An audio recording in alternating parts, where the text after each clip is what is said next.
Bismillahirrahmanirrahim.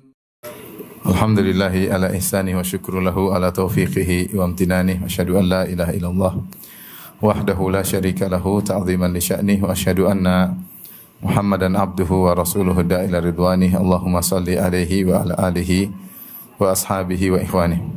Hadirin dan hadirat yang dirahmati oleh Allah Subhanahu wa taala, pada kesempatan yang berbahagia ini kita akan membahas tentang salah satu dari rukun iman yang keenam, yaitu al-iman bil qadar, beriman terhadap takdir khairihi wa syarrihi, yang baik maupun yang buruk. Yang kita tahu bahwasanya rukun iman tersebut harus diyakini oleh seorang mukmin. Siapa yang tidak beriman kepada salah satunya, maka dia gugur keimanannya atau batal keimanannya. Rukun iman sebagaimana kita ketahui adalah al-iman billah, beriman kepada Allah, wal malaikah, beriman kepada malaikatnya, kemudian wa kutubihi, beriman kepada kitab-kitab sucinya, kemudian wa rusulihi, beriman kepada para rasul, kemudian beriman kepada al-yaumil akhir, beriman kepada hari akhirat, dan yang keenam adalah beriman kepada takdir. Sebagaimana hal ini datang dalam banyak ayat dalam Al-Quran, demikian juga datang dalam hadis Jibril ketika Jibril bertanya kepada Nabi SAW, "Ya Muhammad, fa akhbirni anil iman." Wahai Muhammad, kabarkanlah kepadaku tentang iman. Maka Nabi mengatakan, "Antu'mina billahi wa malaikati wa kutubi wa rusuli wal yaumil akhir wa tu'mina bil qadari khairihi wa syarrihi." Engkau beriman kepada Allah, kepada malaikat, kepada kitab-kitabnya, kepada para rasul, kepada hari akhirat, dan kau beriman kepada takdir yang baik maupun yang buruk. Maka Jibril berkata, "Shadaqta, engkau benar wahai Muhammad." Di antara penyimpangan atau bid'ah yang muncul di awal-awal Islam, ya, di zaman sahabat-sahabat junior, yaitu iman atau penyimpangan dalam masalah takdir. Penyimpangan dalam masalah takdir yang dibawa oleh Ma'bad al-Juhani. Ya, ketika dia berkata, "Al-amru unuf." Sungguhnya perkara semua terjadi tanpa di-planning oleh Allah Subhanahu wa taala, tanpa diketahui oleh Allah Subhanahu wa taala. Semua yang berjalan di alam semesta ini, di atas muka bumi ini, berjadi dengan tiba-tiba tanpa diketahui sebelumnya oleh Allah Subhanahu wa taala. Maka sebagian orang pun bertanya kepada Ibnu Umar tentang bagaimana pendapat beliau tentang hal ini. Pendapat Ma'bad al-Juhani yang mengatakan bahwa segala perkara terjadi tanpa diplanningkan terlebih dahulu oleh Allah Subhanahu wa taala, tanpa diketahui oleh sebelumnya oleh Allah Subhanahu wa taala. Maka Ibnu Umar berkata, "Idza laqita haula fa akhbirhum anna Ibnu Umar bari'um minhum wa hum bura'u minni." Jika engkau bertemu dengan mereka, yaitu Ma'bad al-Juhani dan pengikutnya, sampaikan kepada mereka bahwasanya Ibnu Umar, saya Abdullah bin Umar radhiyallahu anhu, berlepas diri dari mereka dan mereka berlepas diri dariku. Dan sampaikan kepada mereka, "Walladzi nafsu Ibnu Umar biyadihi, law anna ahadahum anfaqa mithla Uhudin dhahaban ma qabilahu Allahu minhu hatta yu'mina bil qadar." Kata Ibnu Umar, demi zat yang jiwa Ibnu Umar berada di tangannya, itu demi Allah Subhanahu wa taala, seandainya salah seorang dari mereka menginfakkan harta sebesar emas sebesar gunung Uhud, ya, yaitu infak yang sangat besar, meskipun sebesar gunung Uhud itu panjangnya sekitar 8 kilo, lebarnya sekitar 3 kilo, tingginya 100 meter lebih. Kalau itu seorang memiliki emas, sebongkah emas sebesar itu, kemudian dia infakkan, maka kata Ibnu Umar, "Ma qabilahu Allahu minhu," Allah tidak akan menerima darinya hatta yu'mina bil qadar, sampai dia beriman kepada takdir. Artinya apa? Dia kufur. Kalau dia kufur, segala amalannya tidak diterima. Wa qadimna ila ma amilu min amalin faja'alnahu haba'an mansura. Orang kafir kalau beramal saleh, maka Allah jadikan amalan tersebut debu yang berterbangan, tidak ada nilainya. Tidak ada nilainya. Oleh karenanya, jika seorang kufur kepada salah satu dari rukun iman, maka dia bukan orang beriman. Mungkin dia beriman kepada 5 rukun iman, namun dia tidak percaya sama takdir. Ini bukan orang beriman. Atau dia beriman kepada 5, dia tidak percaya tidak ada hari kebangkitan, juga bukan orang beriman. Dia beriman kepada Allah, kepada kitab suci, namun dia mengatakan malaikat tidak ada. Malaikat itu hanya bisikan-bisikan dalam hati. Ini juga bukan beriman. Ya. Maka hanya dikatakan seorang beriman jika beriman kepada 6 perkara tersebut, di antaranya iman kepada takdir. Dan potensi untuk menyimpang dalam masalah takdir besar karena seorang dengan keterbatasan akalnya mulai masuk dalam ranah yang tidak boleh akal masuk di situ, tentang kenapa Allah begini, kenapa Allah begitu. Kenapa Allah berbuat begini, kenapa Allah berbuat begini. Kenapa Allah menciptakan iblis, kenapa Allah menciptakan Fir'aun, kenapa Allah menciptakan penghuni surga, kenapa Allah menciptakan penghuni neraka. Timbul pertanyaan-pertanyaan yang menunjukkan akal mencoba masuk pada ranah yang bukan ranahnya. Ya, makanya Rasulullah SAW mengatakan, "Idza dzukiral qadar fa'amsiku." Jika disebutkan tentang takdir maka tahan diri, jangan berlebihan. Sehingga akhirnya akal tidak mampu, akhirnya menolak ayat-ayat Allah Subhanahu wa taala. Taib. Iman kepada takdir maksudnya apa? Sederhana ya. Dan ini adalah hal yang fitrah bagi masyarakat ya. Kita tahu masyarakat bahkan di tanah air kita kalau terjadi musibah mereka mengatakan sudah takdir. Takdir mau ngapain lagi ya. Bahkan mbah-mbah sudah digariskan sama yang di atas. Mau diapain ya? Artinya mereka mungkin tidak pernah ngaji seperti kita, tapi mereka sudah menerima bahwasanya Tuhan sudah yang mengatur segalanya. Sehingga dengan mudahnya mereka berkata sudah takdir, sudah kodratnya begitu, mau bagaimana ya? Ya. Saya saja sering dengar lain dari ibu saya. Ibu saya bukan ya enggak ngaji seperti kita, ibu saya ya. Tapi sejak dulu sering bilang wes takdir piye. Takdir mau gimana lagi ya? Wes kodratnya gitu mau bagaimana lagi? Itu diucapkan sama orang-orang awam, maksudnya hal yang kita sering dengar ya, bahwasanya semua sudah digariskan oleh Allah Subhanahu wa taala ya. Dan alhamdulillah meskipun begitu banyak syubhat terkait masalah takdir, tapi tadi Allah menjadikan fitrah manusia untuk menerima bahwasanya alam semesta ini ada yang atur dan ada yang memplanningkan, ada yang mengatur kejadian-kejadian di alam semesta. Itu yang disebut dengan apa? Takdir. Taib, apa hakikat beriman kepada takdir? Beriman kepada takdir memiliki 4 rukun. Siapa yang beriman dengan 4 rukun ini maka dia sudah benar dalam beriman kepada takdir. Ya. Namun sebelumnya saya ingin menyampaikan beberapa atau saya sampaikan dulu aja, baru saya sampaikan beberapa tanbihat, yaitu peringatan-peringatan. 4 rukun tersebut dikatakan seorang beriman kepada takdir. Pertama, dia meyakini tentang ilmu Allah, bahwasanya Allah Subhanahu wa taala mengetahui semua yang akan terjadi. Ilmu Allah meliputi segalanya, termasuk meliputi semua yang akan apa? Terjadi. Kemudian semua yang akan terjadi tersebut, ini yang kedua, rukun kedua, Allah tulis. Allah tulis dalam suatu kitab yang namanya Al-Lauh Al-Mahfuz. Allah tulis pengetahuan Allah tersebut tentang semua yang akan terjadi sampai hari kiamat pada Lauhil Mahfuz. Ingat, Allah tidak mencatat semua ilmu Allah, tapi ilmu yang terkait dengan apa yang akan terjadi di alam semesta sampai hari kiamat, itu yang dicatat di Lauhil Mahfuz. Kemudian rukun yang ketiga, semua yang terjadi pasti berdasarkan kehendak Allah. Tidak ada satupun kejadian keluar dari kehendak Allah. Karena dialah yang eksekutor, dialah yang memplanningkan segalanya. Maka tidak ada satupun yang keluar dari apa yang Allah ketahui dan apa yang Allah catat. Jadi semua terjadi atas kehendak Allah. Jadi rukun yang ketiga, semua terjadi atas kehendak Allah. Yang keempat disebut dengan al-khalq, yaitu penciptaan. Maksudnya eksekusi. Maka Allah pun menjalankan planningnya, maka terjadi ini terjadi. Semua yang menjadikan ini semua adalah Allah Subhanahu wa taala. Saya ulangi, jadi ini 4 rukun takdir. Pertama, ilmu Allah tentang apa yang akan terjadi. Yang kedua, kitabah, Allah catat yang terjadi tersebut. Yang ketiga, semuanya pasti kehendak Allah. Keempat, yang mengeksekusi siapa? Allah Subhanahu wa taala. Logika sederhana, seperti seorang insinyur ketika ingin membangun rumah, maka dia memplanningkan. Dia misalnya dia membangun rumah atau dia ingin bangun masjid.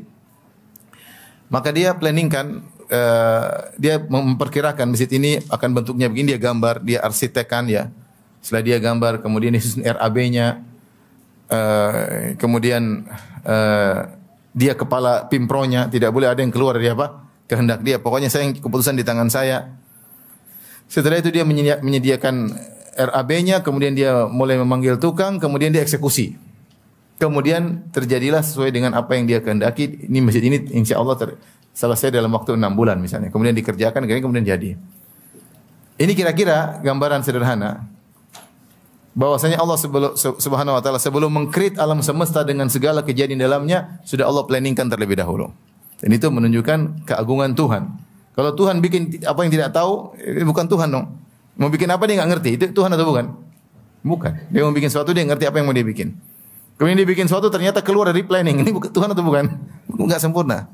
Atau dia bikin tengah jalan kayaknya perlu dirubah. Ini enggak pas. Bukan Tuhan.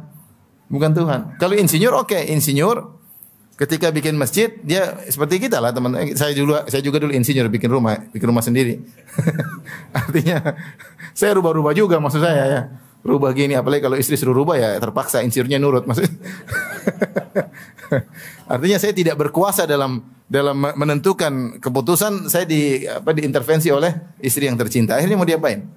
Maksud saya sederhana. Jadi itulah kira-kira gambaran kalau seorang ingin bangun masjid atau rumah, dia ilmu tentang apa yang dia mau buat. Setelah itu ilmu tersebut dia canangkan dalam sebuah arsitek atau RAB, dia tulis gambar semuanya. Setelah itu dia canangkan duit yang harus dikeluarkan, program kerja berapa lama. Kemudian dia panggil para pekerja, kemudian eksekusi, ternyata sering berubah di tengah jalan. Itu tidak? Sering. Ternyata masjidnya kurang indah, rubah lagi. Dia berubah pikiran tengah jalan. Ternyata pandemi, akhirnya gagal semuanya. Dia enggak tahu banyak hal. Ternyata ada korupsi dalam pembangunan tersebut. Ternyata tukangnya tidak beres ya. Macam-macam. Akhirnya molor, pekerjaannya 6 bulan jadi setahun misalnya. Banyak hal. Kenapa? Kenapa tidak sempurna sesuai dengan planning? Karena kekurangan sang insinyur. Paham?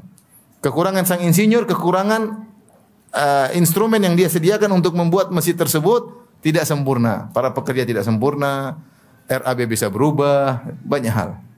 Itu gambaran kalau insinyur makhluk. Insinyur makhluk. Allah sang kreator ya.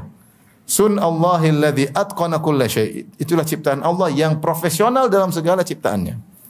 Ini gambaran sederhana takdir. Nah, takdir kira-kira demikian. Ketika Allah sebelum menciptakan, ketika Allah sendirian, kana Allah wa lam yakun syai'un ghairahu. Dulu Allah sendirian, tidak ada makhluk selain Allah. Maka Allah pun mencipta. Sebelum Allah mencipta, Allah memplanningkan segalanya. Faham? Tapi yang dimaksud dengan takdir adalah planning, bukan semua ilmu Allah. Perhatikan, ilmu Allah luas. Ya, ilmu Allah sebelum makhluk diciptakan Allah punya ilmu. Setelah makhluk diciptakan Allah juga punya ilmu. Ya. Dan ilmu Allah tidak ada penghujungnya. Nah, kita bicara takdir adalah planning tentang penciptaan alam semesta dan apa yang terjadi di alam semesta tersebut. Maka sebelum Allah menciptakan bumi, langit dan isinya dan apa yang terjadi, Allah sudah punya ilmu tentang hal tersebut. Akan terjadi demikian. Kemudian setelah itu Allah ciptakan pena untuk mencatat semua ilmu tersebut yang terkait dengan apa yang terjadi sampai hari kiamat. Kata Nabi sallallahu alaihi wasallam, "Inna Allaha kataba maqadir al-khalaiq qabla an yakhluqa as-samawati wal ard bi 50 alf sanah." Sungguhnya Allah Subhanahu wa taala mencatat takdir seluruh makhluk. Takdir seluruh makhluk. Makhluk banyak ya. Seluruh makhluk, hewan-hewan, manusia, jin, malaikat semua sudah dicatat. Qabla an yakhluqas samawati wal arda bi 50 alf sanah. Sebelum 50.000 tahun sebelum menciptakan langit dan bumi. Sebelum menciptakan langit dan bumi, 50.000 tahun sebelum menciptakan langit dan bumi, Allah telah mencatat planningnya tersebut. Paham? Bagaimana cara mencatatnya? Allah ciptakan pena. Awwala ma khalaqallahu al-qalam. Pertama kali ciptakan pena. Faqala uktub, kata Allah tulislah. Kata pena, "Madza aktub?" Apa yang aku harus tulis di Lauhil Mahfuz? Kata Allah, "Uktub ma huwa kainun ila qiyamis saah." Tulislah semua akan terjadi sampai hari kiamat. Mulailah pena mencatat dengan kehendak Allah Subhanahu wa taala. Setelah selesai catat semua, berhenti. Kata Nabi sallallahu alaihi wasallam, "Rufi'atil aqlam wa jaffatis suhuf." Pena sudah diangkat dan lembaran sudah kering. Sudah. Planning sudah selesai, sudah pakem, tidak bakalan apa? Berubah. Itu di Lauhil Mahfuz, tidak bakalan berubah. Maka berjalanlah semua yang terjadi sesuai dengan apa yang Allah telah catat di Lauhil Mahfuz. Paham? Nah, secara bahasa Indonesia kita bilang takdir itu planning. Paham? Takdir itu planning, gampangannya. Setelah itu, mulailah Allah mengeksekusi. Ketika Allah mengeksekusi, semua yang terjadi pasti sesuai kehendak Allah. Enggak ada yang keluar dari kehendak apa? Allah. Semua yang terjadi, maksiat, kejahatan, kebaikan, ada iblis, ada Fir'aun, semua sudah diplanningkan enggak? Semua sudah. Ini kadang-kadang mulai ranah akal bermain. Kok Allah ciptakan ini? Kok ini maksud saya perlu ingatkan. Tapi saya jelaskan dulu. Takdir seperti itu pokoknya. Sebelum semua terjadi, sebelum Allah eksekusi, sebelum Allah ciptakan, semua sudah Allah planningkan dan semuanya atas kehendak Tuhan dan dialah Tuhan yang sungguhnya. Kalau ada sesuatu terjadi luar kehendak dia bukan Tuhan. Berarti ada yang intervensi, ada orang yang ikut campur, bukan Tuhan dong. Tuhan yang sesungguhnya dia tidak ada yang intervensi. Dan semua tidak ada yang berjalan kecuali dengan kehendak siapa? Kehendak dia. Paham? Ini. Setelah itu Allah ciptakan, maka terciptalah dari awal. Dari Allah ciptakan langit, ciptakan bumi, Adam beranak pinak. Terus sampai kita ikut pengajian sekarang sudah diciptakan oleh Allah dan sudah ditulis dalam planning Allah Subhanahu wa taala. Sampai yang terjadi hingga hari kiamat. Paham? Setelah hari kiamat sudah pembahasan bukan bahasan takdir karena setelah hari kiamat penghujung yang tiada ujungnya. Paham? Abadi selama-lamanya. Adapun catatan pena terbatas. Rufi'atil aqlam wa jaffatis suhuf. Pena sudah diangkat, lembaran sudah kering, planning sudah tertulis. Setelah hari kiamat urusan lain. Sampai sini paham? Selesai. Itulah namanya beriman kepada takdir. Ada 4 rukunnya. Rukun pertama apa? Ilmu. Kedua apa? Kitabah, mencatat di lauhil apa? Mahfuz. Yang ketiga semua atas kehendak apa? Allah. Yang keempat eksekusi, yaitu khalq, penciptaan. Taib. Apa sih maksud kita beriman pada takdir? Ini sebenarnya maksudnya sederhana. Yaitu kalau kamu kehilangan sesuatu jangan putus asa. Kalau kamu dapat sesuatu jangan sombong, itu aja. Karena semua sudah ditakdirkan. Kalau kamu kehilangan sesuatu sudah ditakdirkan. Kalau kamu dapat sesuatu jangan sombong, sudah ditakdirkan. Kata Allah Subhanahu wa taala dalam surat Al-Hadid, "Ma asabakum min musibatin fil ardi wala fi anfusikum illa fi kitabin min qabli an nabra'aha." Tidak ada satu musibah yang menimpa kalian di atas muka bumi berupa bencana alam, kejadian alam semesta, au fi anfusikum atau menimpa diri kalian. Diri kalian sakit, anak kalian ada yang meninggal, harta kalian dicuri orang, musibah-musibah yang menimpa, baik bencana alam maupun yang menimpa kalian, illa fi kitab, semuanya sudah tertulis di lauhil apa? Mahfuz. Min qabli an nabra'aha, sebelum kami mengeksekusinya, kata Allah. Min qabli an nabra'aha, Allah Al-Bari, sang pencipta. Sebelum kami menciptanya, sebelum kami mengeksekusinya, sudah kami planningkan dalam suatu kitab namanya apa? Lauhil Mahfuz. Inna dzalika 'alallahi yasir, kata Allah, semuanya mudah bagi Allah. Planning cipta itu semua mudah bagi Allah. Semua tidak ada yang keluar dari kehendak Allah. Tujuannya apa? Likai la ta'sau 'ala ma fatakum. Agar kalau kalian terkena musibah, ada yang luput dari kalian, kalian tidak putus asa. Wala tafrahu bima atakum, dan jangan kalian sombong atas apa yang kalian dapatkan, ya. Wallahu la yuhibbu kulla mukhtalin fakhur. Allah tidak suka dengan orang yang sombong lagi berbangga-bangga. Ini tujuan daripada takdir. Itu sebenarnya tujuannya. Bukan untuk kita bahas kenapa Allah ciptakan iblis, kenapa Allah ciptakan Fir'aun, kenapa dia beriman, kenapa ini tidak. Itu di luar ranah kita. Tapi tujuannya ini. Sehingga kalau kita terkena musibah, kita tahu semua sudah ditakdirkan. Sampai Nabi mengatakan seorang tidak beriman sampai seorang tahu ma akhta'aka, sampai engkau tahu ma akhta'aka lam yakun liyusibak, apa yang meleset darimu tidak akan kau dapatkan, tidak akan mengenaimu. Wa ma asabaka lam yakun liyukhti'ak, dan apa yang akan menimpamu tidak akan meleset darimu, tidak akan meleset darimu. Ya. Saya dulu punya guru namanya Ustaz Abu Sa'ad rahimahullah taala. Dia sering membawa bantuan ke Suriah, kemana ya, bantuan. Suatu hari dia membawa bantuan, kemudian ada serangan. Dan dia sering bilang sama kawan saya juga, kata dia semua peluru sudah ditakdirkan akan mengenai siapa. Kalau kena akalan kena, kalau enggak kena tidak bakalan apa? Kena. Sehingga dia berani ketika mengantar kebantuan, dia berani. Kemana dia berani? Karena imannya kepada apa? Takdir. Kita bilang iya memang, tapi saya mundur aja di belakang. Dan teman saya cerita suatu hari kami sedang ngobrol, dia sedang bersandar di sebuah tiang. Tiba-tiba dia kayak gelisah, kemudian dia pergi. Enggak ada apa-apa, dia pergi, tahu-tahu ada bom di situ. Dan dia selalu mengatakan kepada kita, setiap peluru sudah ditentukan namanya bakalan kena siapa. Itu di antara buah beriman kepada takdir. Maksud saya, jadi tujuan dari takdir di antaranya, kalau kamu terkena musibah, jangan terlalu putus asa. Kalau kamu dapat sesuatu, jangan sombong, semua sudah ditakdirkan. Ya. Misalnya, saya sering contohkan, misalnya kamu pulang ke rumah, tahu-tahu diomelin istri. Kamu bilang istriku, omelanmu ini sudah tercatat 50.000 tahun sebelum Allah ciptakan langit dan bumi. Kamu suka ngomong ngaji nggak hasilnya. Omelanmu kedua ini pun sudah tercatat sama. Jadi kita tenang, udah tercatat mau diapain? Mau menghindar nggak bakalan terhindar. Pasti diomelin pasti, nggak akan terhindar. Apa yang menimpamu tidak akan bisa meleset darimu. Sudah tercatat mau diapain? Mau menghindar nggak bisa. Kalau seorang tercatat meninggal karena kena corona pasti kena. Ya. Saya ada kawan ada di kawasan elit di Jakarta. Subhanallah, mobilnya puluhan orang kaya raya. Ya. Ketika musim pandemi, dia nggak pernah keluar rumah, di rumah terus. Dan dia selamat. Pandemi pertama selamat. Serangan kedua musim Delta dia pun selamat. Ketika Omikron lagi lemah corona, dia ingin renovasi rumah. Renovasi rumah, dia pergi ke hotel, kena, meninggal. Kalau Allah kehendak dia ingin meninggal karena corona, mau berusaha bagaimanapun tidak akan meleset.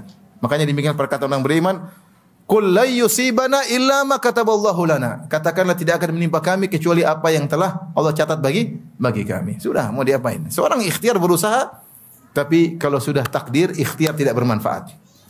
Ikhtiar tidak bermanfaat. Tidak akan bisa meleset dari apa yang telah Allah tentukan. Yang kedua, kalau kamu dapat sesuatu jangan sombong. Ya, wala tafrahu bima atakum, dan jangan kau sombong kalau Allah berikan kamu sesuatu. Jangan bilang karena saya banyak pengalaman, karena saya pintar, memang itu yang tersebab. Tapi kalau Allah tidak berikan, kau enggak bakalan dapat. Betapa banyak orang lebih pintar daripada kamu, enggak kaya seperti kamu. Betapa banyak orang yang lebih banyak pengalaman tidak jadi bos seperti kamu. Kenapa? Karena pengalamannya jadi anak buah terus.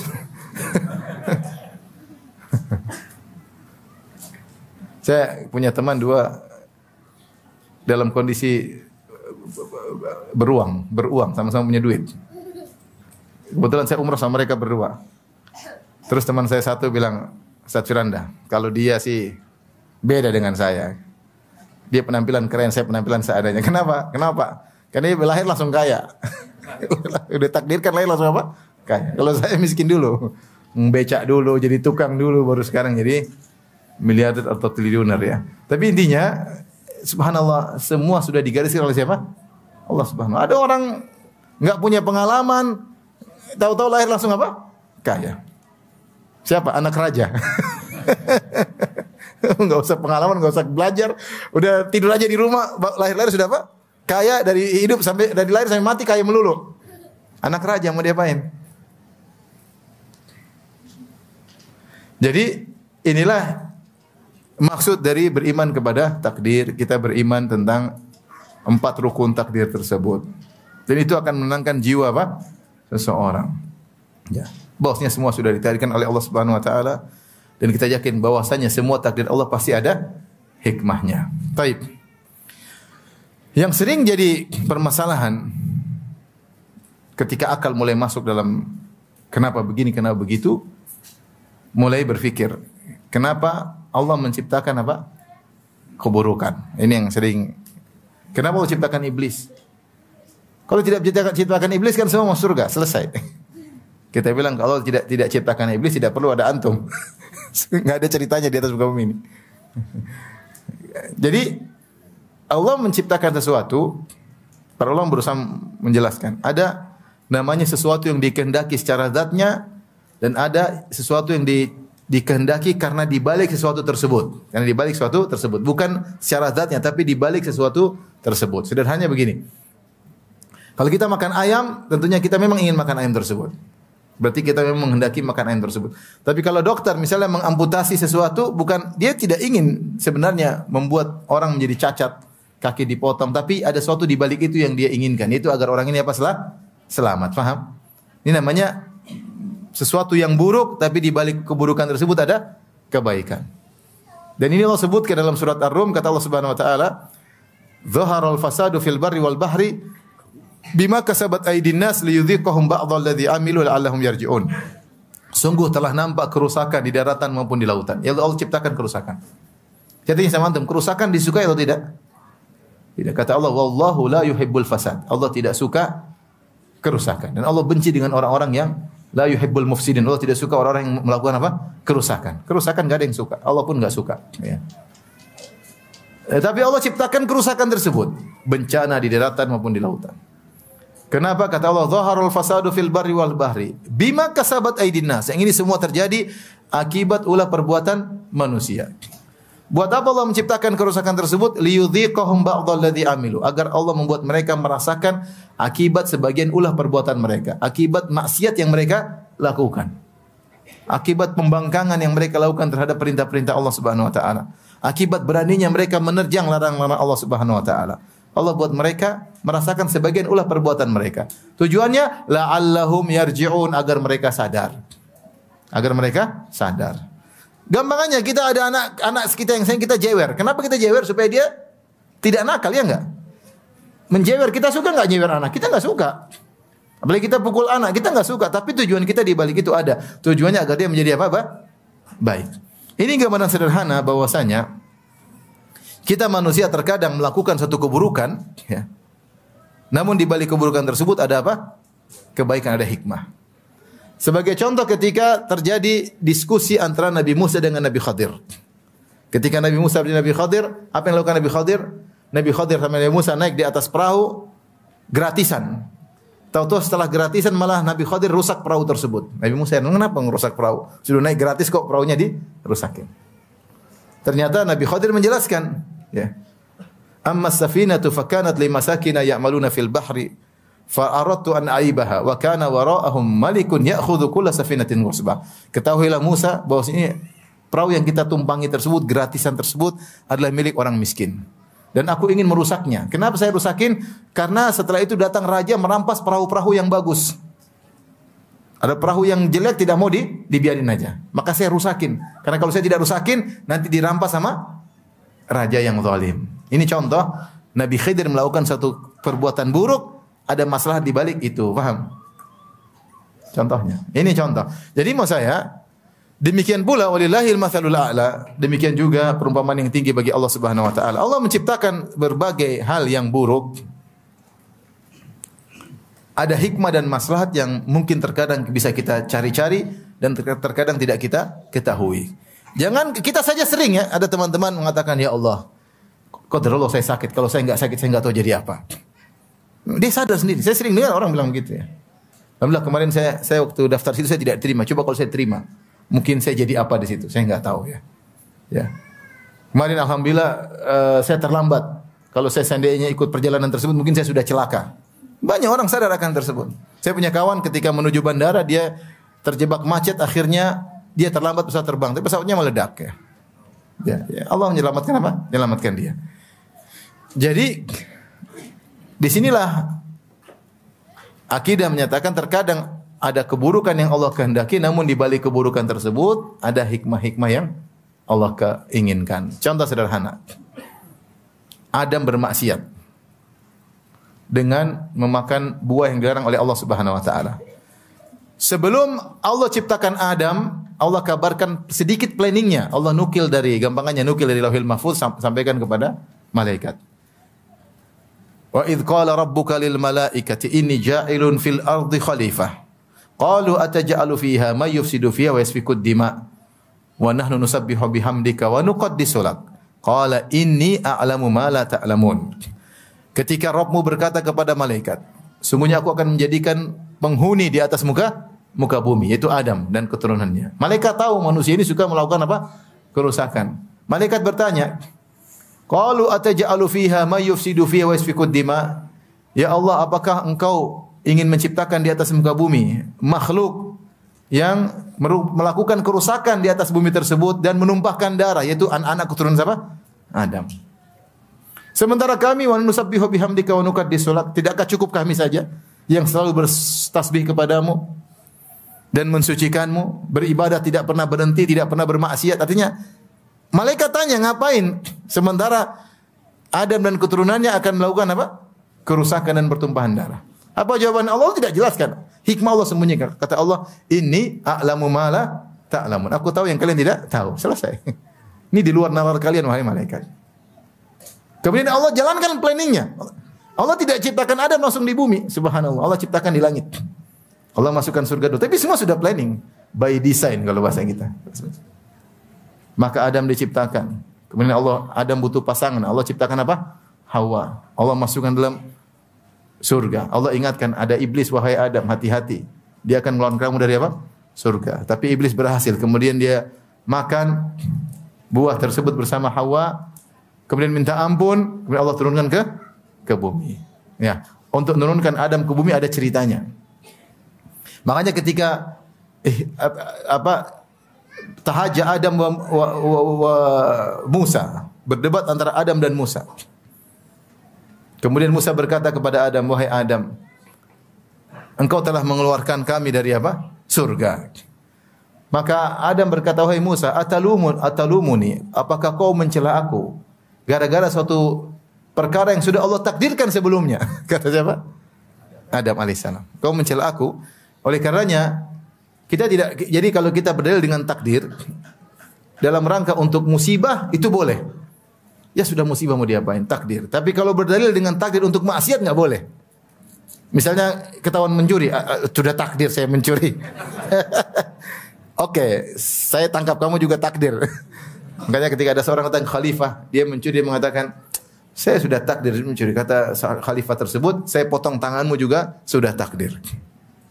Paham? Saya potong tanganmu juga sudah takdir. Tapi kalau dalam rangka musibah, ya sudah mau diapain, sudah qadarullah, itu tidak apa-apa. Artinya menyesal, bertobat, kemudian bilang sudah takdir, itu boleh. Seperti Adam alaihissalam. Ya Adam mengerti bahwasanya dia makan buah tersebut by design, sudah ditakdirkan oleh Allah. Tapi dia bukan untuk membenarkan perbuatan dia. Dia mengakui dia salah. Tapi dia tidak bisa keluar dari apa? Takdir. Intinya Allah menciptakan sesuatu yang dalam pandangan kita buruk, yaitu Adam melanggar, paham? Adam melanggar, kemudian Adam makan buah tersebut. Adam diturunkan, kemudian anak keturunannya melakukan kerusakan, menumpahkan darah. Ini kerusakan enggak? Makanya ketika malaikat mengatakan, "Ataj'alu fiha may yufsidu fiha wa yasfikud dima."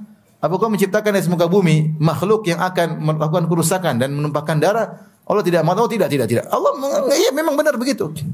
Tapi kata Allah, "Inni a'lamu ma la ta'lam." Aku tahu apa yang kalian tidak ketahui. Oleh karenanya ketika para ulama membahas, berusaha mencari apa sih hikmahnya Allah ciptakan iblis? Kenapa Allah tidak ciptakan malaikat saja? Seperti malaikat berkata, ngapain ciptakan manusia? Wa nahnu nusabbihu bihamdika wa nuqaddisu lak. Malaikat ingin cari tahu. Malaikat bukan protes ya, tapi ingin cari apa? Tahu. Sementara kami malaikat senantiasa bertasbih, memuji engkau, menganjungkan engkau, tidak pernah bermaksiat. Maka para ulama bahas kenapa Allah ciptakan iblis, apa hikmahnya? Hikmahnya banyak di antaranya.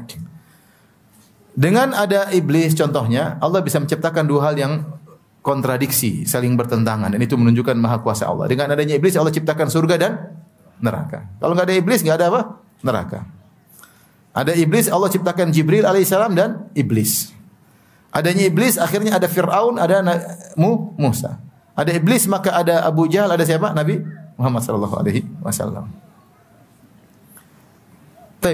Dengan adanya iblis maka ada namanya berjuang. Allah menunjukkan bagaimana hamba-hambanya berjuang. Ada pertarungan, berjihad misalnya, dengan mengangkat senjata, membela agama Allah ketika orang kafir menyerang, maka ada perlawanan. Di sini ada orang-orang soleh mengorbankan jiwa dan raga karena Allah Subhanahu wa taala. Kalau tidak ada iblis, tidak ada itu namanya. Tidak ada. Paham? Dengan adanya iblis, ada yang namanya bertobat. Kalau enggak ada iblis, enggak ada orang bermaksiat. Maka muncullah sifat Allah Tawwabur Rahim, Ghafurur Rahim. Kalau enggak ada iblis, enggak bisa muncul apa? At-Tawwab yang maha menerima taubat. Tidak ada akan muncul Al-Ghafur yang maha apa? Pengampun. Oleh iblis semuanya. Ini di antara apa namanya hikmah-hikmah adanya iblis ya. Kalau enggak ada iblis, yang namanya syadidul iqab, Allah sangat keras siksaannya. Enggak ada iblis, enggak ada yang masuk neraka. Ini para ulama mencoba mencari hikmah. Tentu ada hikmah yang Allah lebih tahu, kita tidak tahu. Ya. Ada yang mengatakan, Ustaz, bisa kan? Apa enggak bisa Allah Maha Kuasa kemudian menampakkan sifat Maha Pengampunnya tanpa ada iblis? Ya, kita bilang enggak bisa. Ini sama saja kamu bilang, apakah Allah mampu naik ke bawah? Ya enggak ada lah. Nama naik ke atas. Apakah Allah mampu menciptakan segitiga yang bulat, kalau segitiga nggak mungkin bulat, paham? Itu pertanyaan yang nggak logis ya. Apakah Allah mampu mengampuni sementara tidak ada yang berdosa? Lagi mana tidak ada yang berdosa yang mau diampuni? Paham?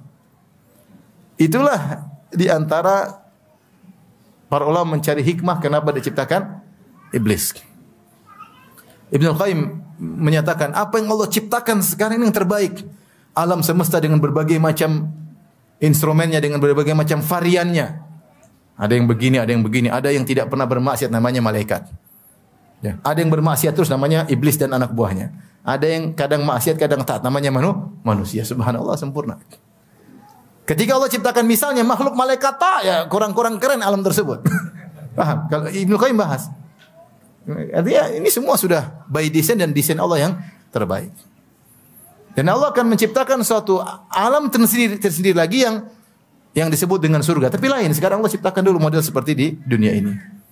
Yang seandainya cuma iblis saja tidak sempurna. Kalau malaikat saja kurang keren. Ada malaikat, ada iblis, ada yang tengah-tengah manusia dan jin. Ya. Dengan varian yang bervariasi. Ya. Sun Allahillati atqana kulla syai'.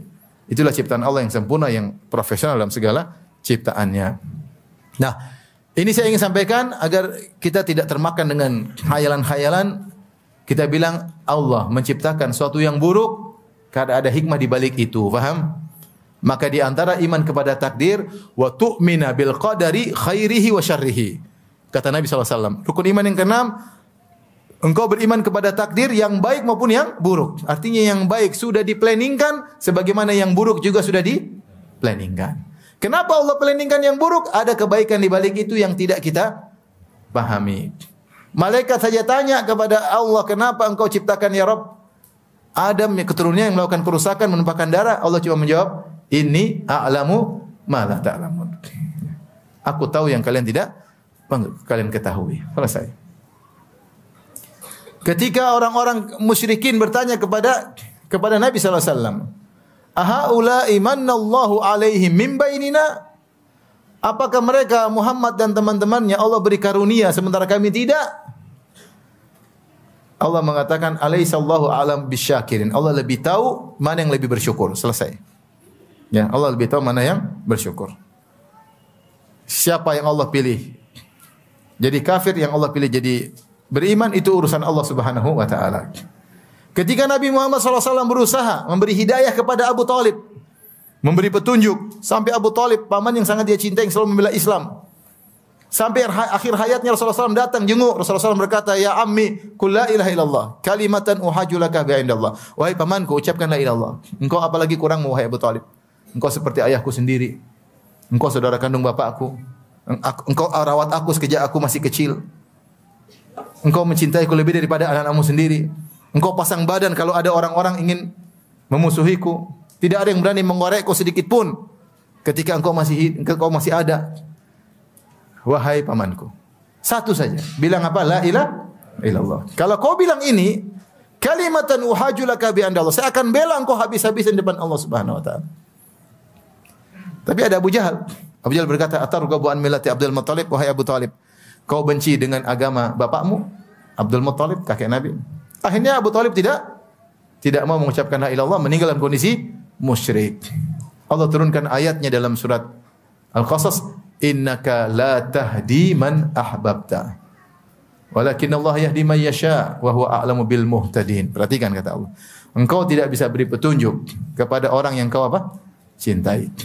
Tetapi Allah beri petunjuk kepada siapa yang Allah kehendaki, dan dia lebih tahu siapa yang berhak dapat petunjuk. Selesai.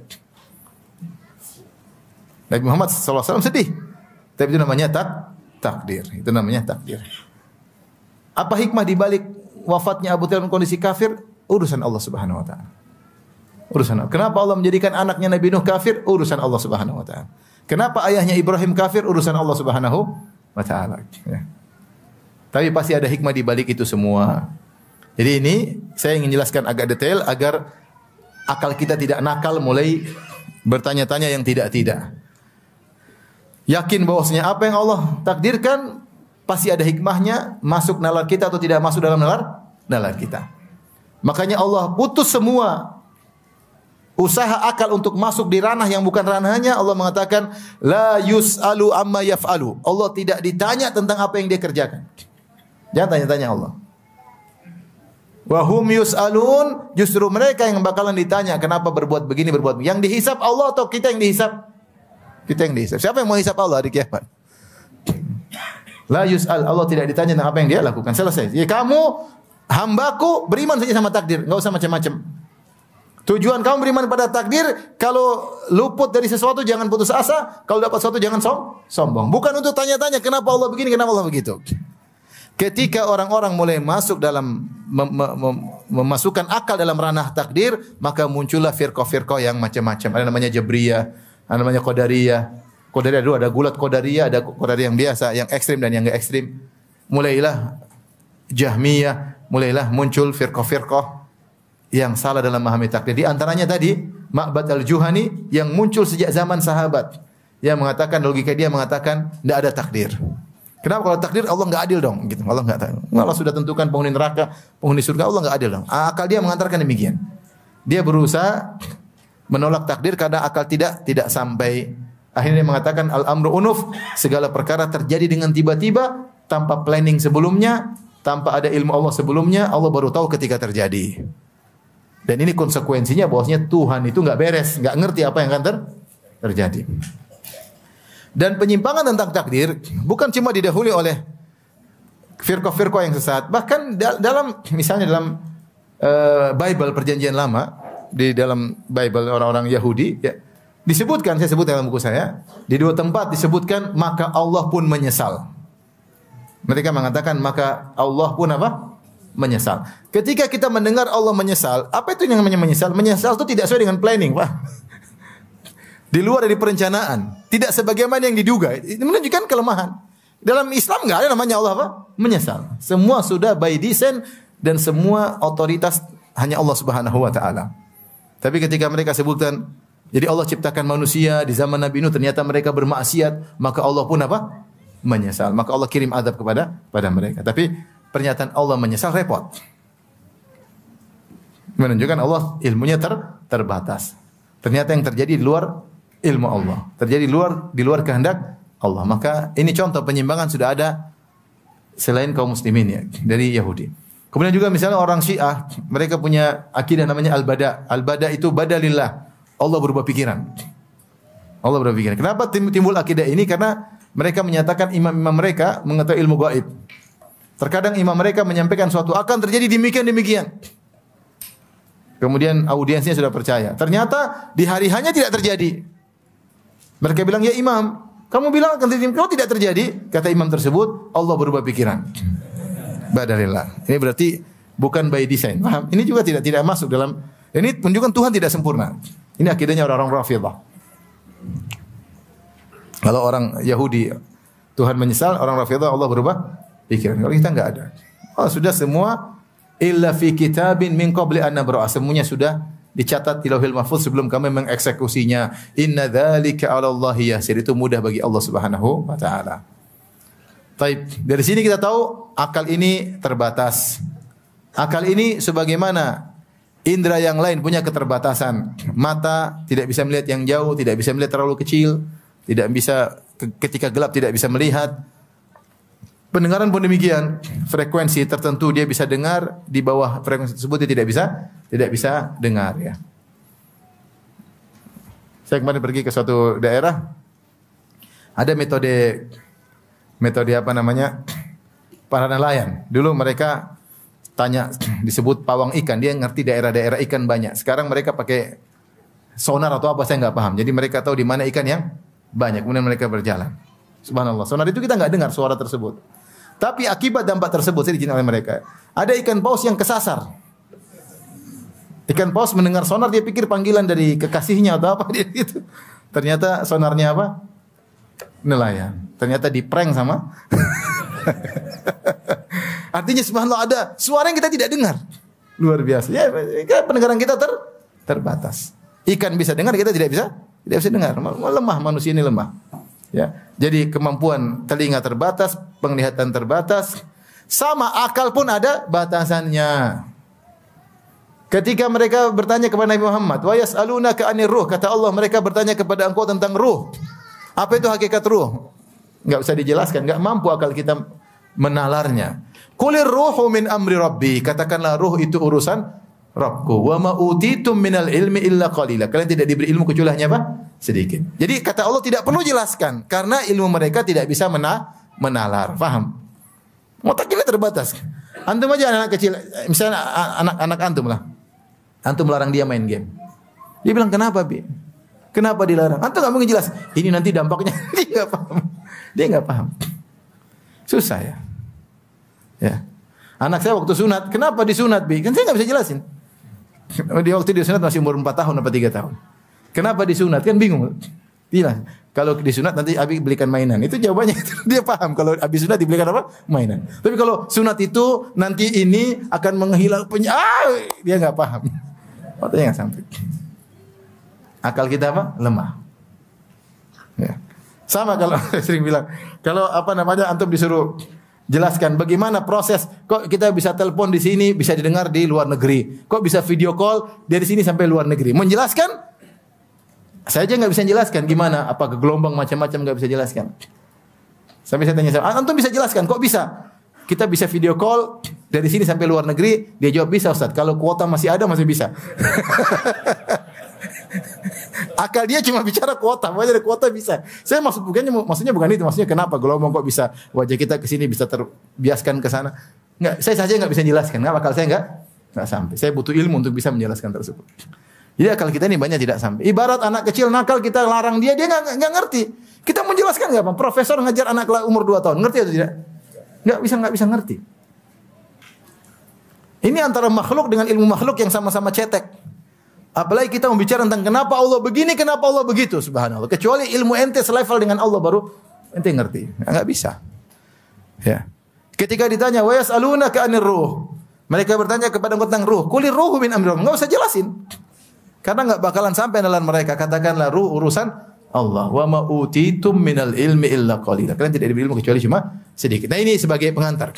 Makanya Al-Imam Abu Hanifah rahimahullah mengatakan, seorang kalau berbicara takdir seperti lihat matahari.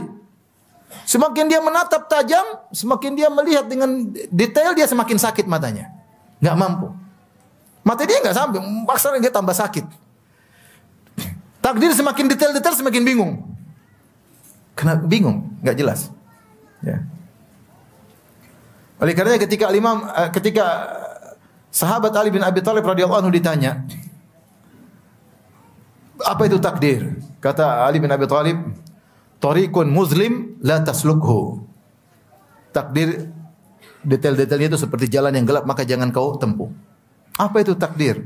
Dia mengatakan, "Bahrun azim la talijhu." Laut yang luas jangan kau masuk di dalamnya. Tidak usah. Cukup kita tahu secara global, detail kenapa begini, kenapa begitu, maka itu rahasia Allah Subhanahu wa taala. Makanya para ulama mengatakan, "Al-qadar sirullahil maktum." Takdir adalah rahasia Allah yang tersembunyi. Ini semua secara global tentang takdir, dan kita masuk pada pembahasan inti, yaitu analogi yang keliru tentang masalah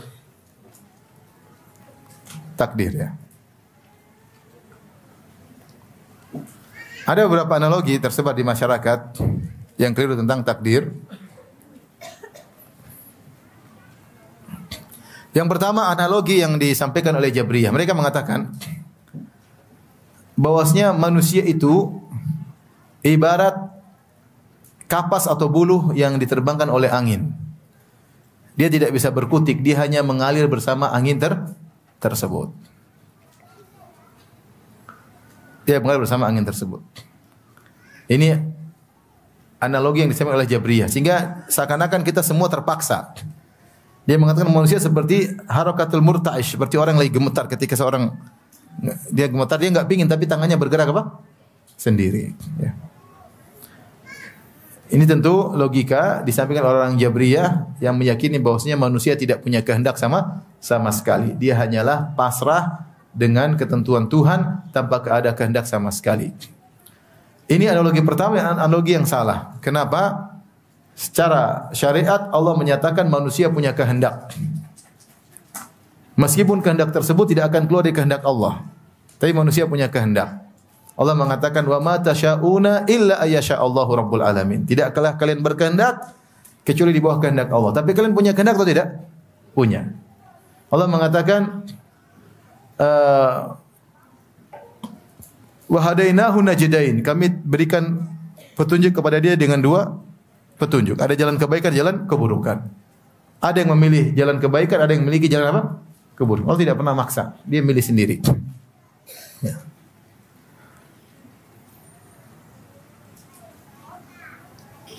Kata Allah, inna hadainahu sabila imma syakiran wa imma kafura. Kami ciptakan manusia, lalu kami tunjukkan dia jalan yang benar. Imma syakiran, dia jadi bersyukur dengan mengikuti jalan tersebut, wa imma kafura, atau dia kafir. Pilihan dia.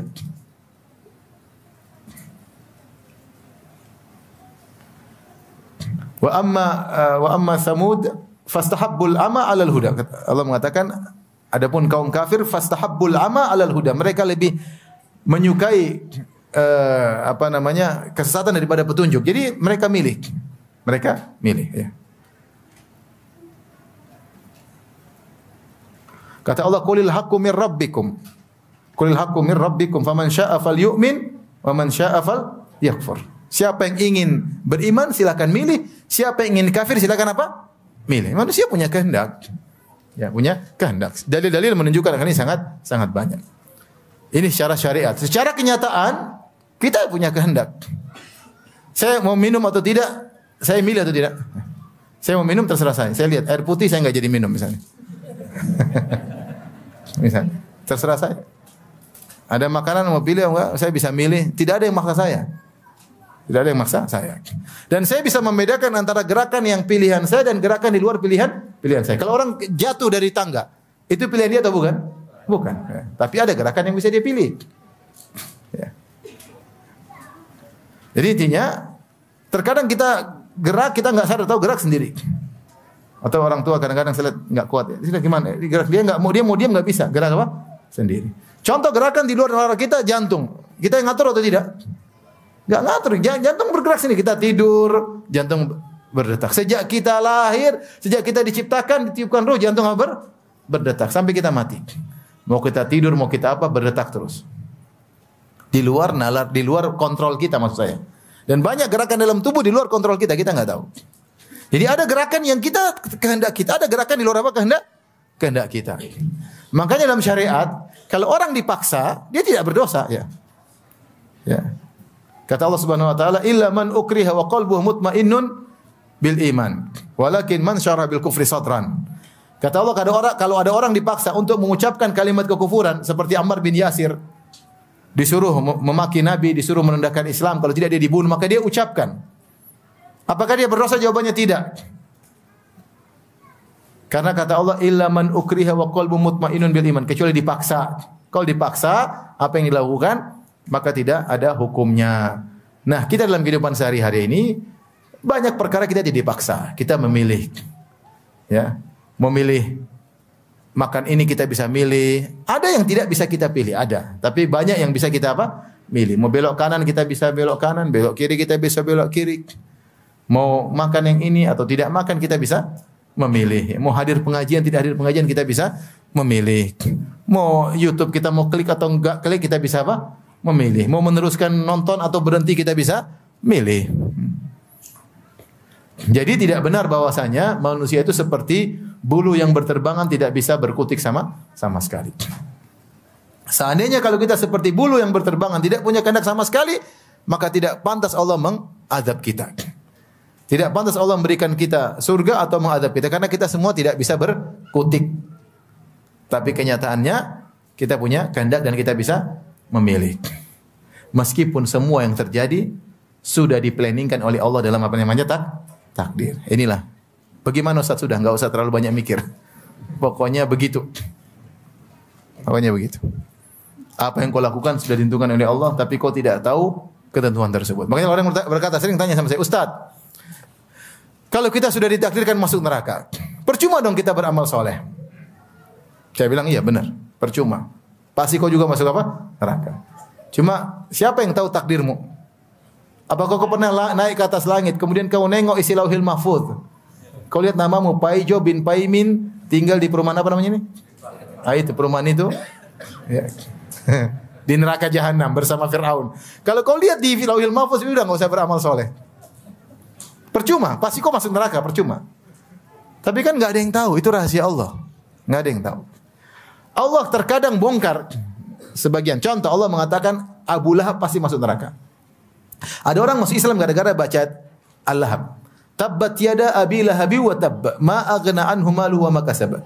Sayasla naran dzata lahab. Ya. Celaka kedua tangan Abu Lahab.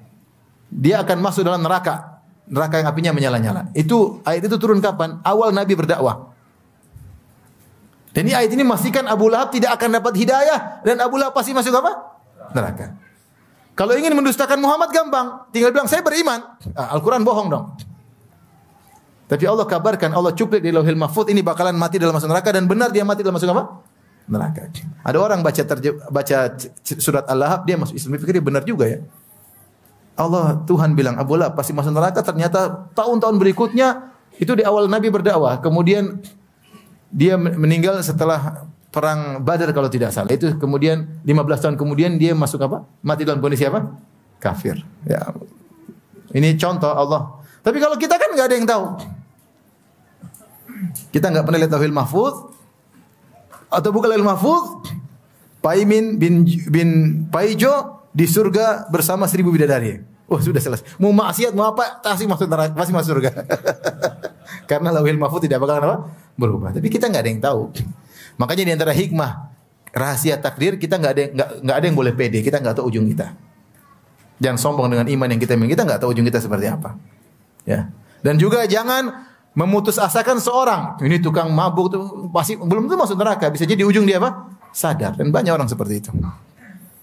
Ya. Jadi logika pertama bahwasanya manusia seperti bulu yang berterbangan tidak benar karena kita punya kehendak, kita bisa memilih ya. Meskipun semuanya sudah ditakdirkan. Analogi yang berikutnya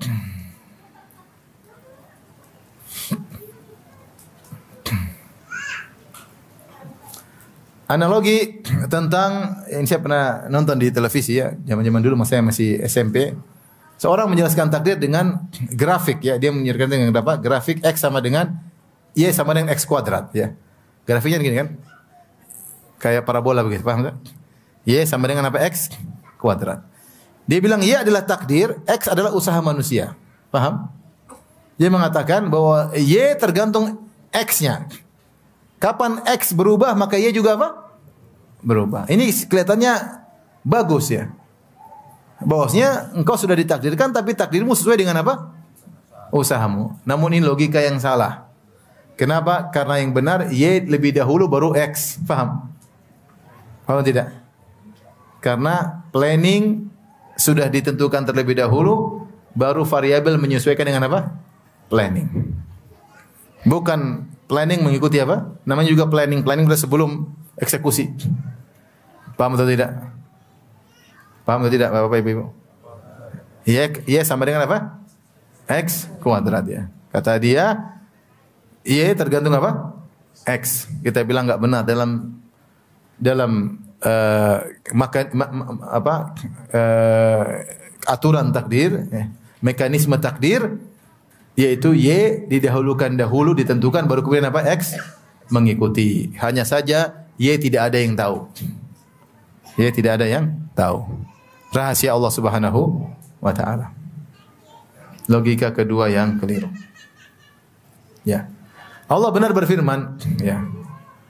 Dalam Al-Quran, Innallaha la yughayyiru ma biqaumin hatta yughayyiru ma bi anfusihim. Allah tidak akan merubah kondisi suatu kaum sampai mereka merubah kondisi mereka.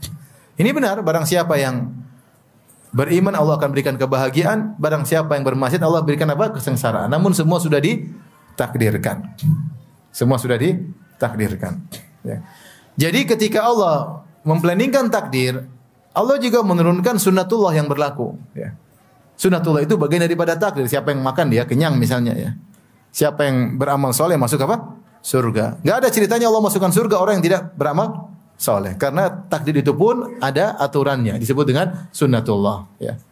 Jangan bayangkan kalau Allah masukkan surga maksiat masuk surga. Tidak begitu. Itu bukan hikmah Allah Subhanahu wa taala, Al-Hakim yang maha bijak, yang maha hikmah. Takdir ada, planning ada, tapi dalam planning tersebut ada sunnatullah yang berlaku. Kalau begini maka begini, kalau begini maka begini, kalau begini maka begini. Sudah ada aturannya. Di antaranya siapa yang berusaha untuk beriman, Allah akan berikan kebahagiaan. Siapa yang pilih maksiat, dia akan mendapatkan apa? Kesengsaraan. Ini logika yang kedua. Logika yang ketiga, perumpamaan pelatih dan para pemain bola. Ini juga pernah diutarakan oleh sebagian orang. Mereka mengatakan takdir itu seperti pelatih berkata kepada pemain bola, lagi main bola, dia mengatakan kepada kaptennya, wahai kapten, kamu akan berhadapan dengan grup sana ya. Nanti lihat di kondisi lapangan. Kalau kondisinya begini, kau ada 3 pilihan. Mungkin kau ikut cara penyerangan A atau metode B atau metode apa? C. Terserah kamu nanti milih yang mana. Kalau kau metode A hasilnya begini, metode B hasilnya begini, metode C hasilnya begini. Kapten paham. Maka ketika dia bermain, tiba-tiba dia menghadapi kondisi yang disebutkan oleh sang pelatih, di depannya ada 3 pilihan. Metode A, metode B atau metode C. Kemudian dia pilih salah satu metode, maka jadilah sesuai dengan yang disebutkan oleh apa? Pelatih. Ya. Maksud dari orang buat analogi ini, bahwasanya takdir itu ada variabel. Dia ingin maksudnya takdir kita itu masing satu manusia ini ada 5 takdir. 1, 2, 3, 4, 5. Paham? Yang menentukan kita, kalau kita pilih A, takdirnya begini. Kalau kita pilih B, takdirnya begini. Kalau kita pilih C, takdirnya begini. Ini logi benar atau salah? Salah, karena takdir kita sudah ditentukan. Bukan kita yang menentukan. Kita berhak memilih. Tapi pilihan tersebut sudah ditakdirkan oleh Allah Subhanahu wa taala.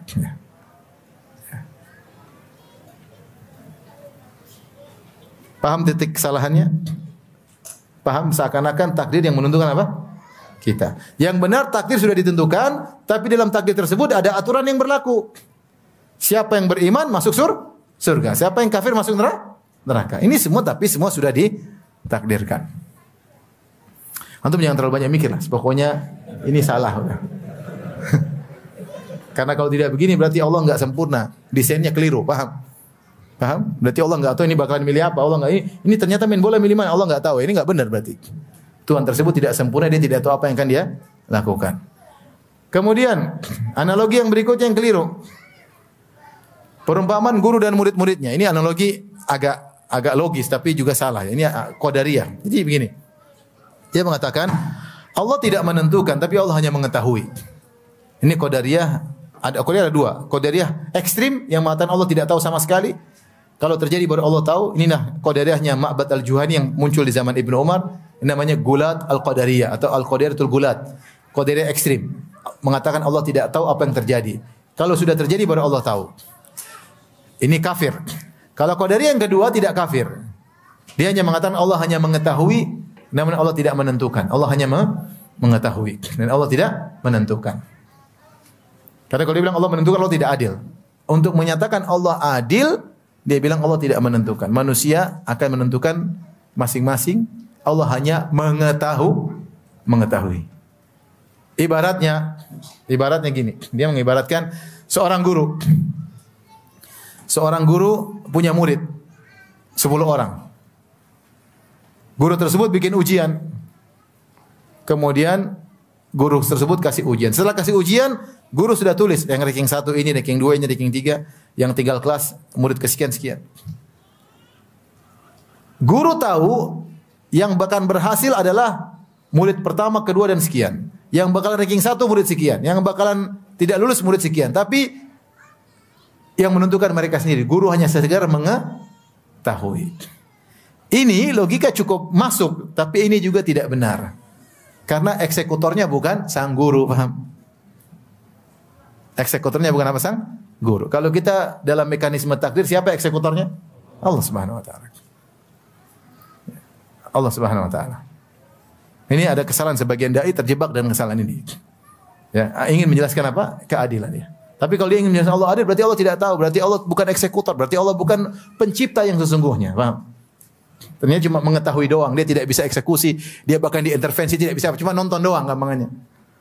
Dan itu tidak sesuai dengan mekanisme Tuhan yang Maha Kuasa. Paham? Paham tidak? Kalau enggak paham ya sudah. A'udzubillahi minasyaitonir rajim. Jangan kena syubhat ya. Ya. Pokoknya ini sesat. Selesai. Kenapa sesat? Karena hilang rukun yang keempat, eksekutor, eksekusi. Karena itu Allah hanya sekedar mengetahui, tidak mengeksekusi. Paham? Taib. Yang terakhir analogi yang disebut oleh juga Al-Qadariyah. Dia ingin menjelaskan Allah Maha Adil. Dia mengatakan Allah dan makhluk ibarat seorang ayah. Jadi dia tidak mau mengatakan Allah menentukan penghuni surga siapa, penghuni neraka. Iblis masuk neraka, Firaun, Allah dia tidak ingin. Dia tidak ingin menyatakan Allah ciptakan iblis. Iblis jahat sendiri kata dia. Enggak. Firaun bukan ciptaan Allah, tapi dia jahat sendiri. Dia mengatakan demikian. Jadi tidak ada Allah menentukan penghuni surga, penghuni neraka. Jadi semua di luar dari takdir Allah. Allah hanya mengetahui. Dia ini mengatakan begini. Analoginya seperti seorang ayah punya anak dua. Kemudian dua-duanya dikasih pedang.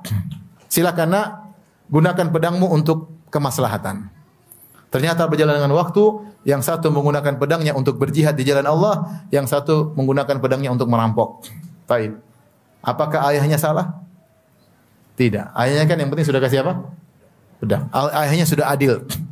Kasih pedang yang sama, mereknya sama, ketajamannya sama. Cuma yang satu menggunakan pedangnya untuk berjihad, yang satu menggunakan pedangnya untuk apa? Merampok. Ini logika tentang Allah dan makhluk. Seakan-akan dia mengatakan Allah sudah kasih semuanya. Sama semuanya. Tapi yang satu bermaksiat ya salah sendiri. Yang satunya taat salah sendiri. Allah tidak punya intervensi. Dan ini logika yang salah. Kenapa? Ini pun tidak bisa menjelaskan keadilan Allah. Seandainya dua anak ini memiliki kemampuan yang sama, kecerdasan yang sama persis, dan pedang yang diberikan sama persis, kira-kira outputnya sama atau tidak? Pastinya sama. Ibaratnya kalau seorang bikin robot, robotnya persis sama, energinya sama, ini sama. Kalau dijalankan pasti jalannya sama, nggak ada jalan satu kanan satu lurus. Ketika ada satu belok kanan berarti ada energinya yang beda. Iya atau tidak? Iya atau tidak? Iya. Ya. Karena kalau inputnya sama, outputnya pasti apa? Sama. Dua anak ini pasti beda. Ya. Artinya dia ingin menjelaskan Allah Maha Adil. Kenyataannya input yang Allah berikan kepada makhluk tidak sama. Ada seorang yang lahir dalam kondisi sudah muslim, di hadapan keluarga muslim, di lingkungan pesantren, mau sama orang lahir di tempat maksiat. Kenapa bisa begini? Itu urusan Allah. Itu yang kita bilang Allah tidak ditanya. Kenapa yang satu lahir di negara barat di tengah keluarga ateis, kemudian dia jadi ateis, yang satu lahir di lingkungan muslim, beriman, bertauhid. Masa mau disamakan inputnya? Inputnya beda atau sama? Beda. Kenapa bisa beda? Itulah yang urusan Allah, kita tidak tahu. Paham? Ya sudahlah, ikhwan dan akhwat, jangan terlalu berdalam-dalam. Ya. Pokoknya antum kalau kena musibah, diomelin istri, bilang istriku, omelanmu sudah tercatat 50.000 tahun sebelum Allah menciptakan langit dan bumi. Paham? Kalau qadarullah suaminya poligami, ya sudah mas. 50.000 tahun sebelum ciptaan bumi kamu sudah ditakdirkan mau diapain. Itu namanya takdir. Kalau dapat kenikmatan jangan sombong. Saya gini, saya pintar. Itu Allah sudah kasih. Ya. Bukan karena kamu cerdas pun yang kasih cerdas siapa? Allah. Ya. Semuanya dari Allah Subhanahu. Jangan sombong dengan apa yang Allah berikan kepadamu. Itu inti dari tujuan kita belajar takdir. Bukan untanya kenapa Allah begini, Allah ciptakan iblis, kenapa ini. Bukan urusan kita. Ilmu kita cetek tidak bakalan sampai pada nalar tentang hikmah Allah Subhanahu wa taala. La yus'alu amma yaf'alu wa hum yus'alun. Allah tidak ditanya apa yang dilakukan dan mereka akan ditanya. Demikian saja kajian kita. Subhanakallah bihamdik asyhadu an la ilaha illa anta astaghfiruka wa atubu ilaik. Assalamualaikum warahmatullahi wabarakatuh.